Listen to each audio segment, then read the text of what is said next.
How to record on Directv stream.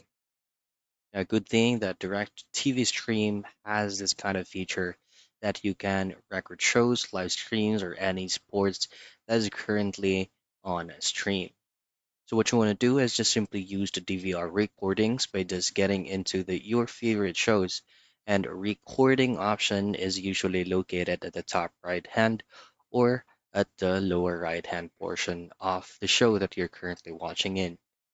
Now, once you have tapped or used the recording button, all the recording that you have initiated will be located directly on your DVR recording options.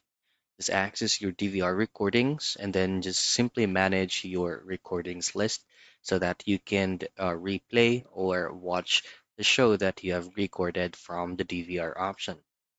And that is how you record on DirecTV stream.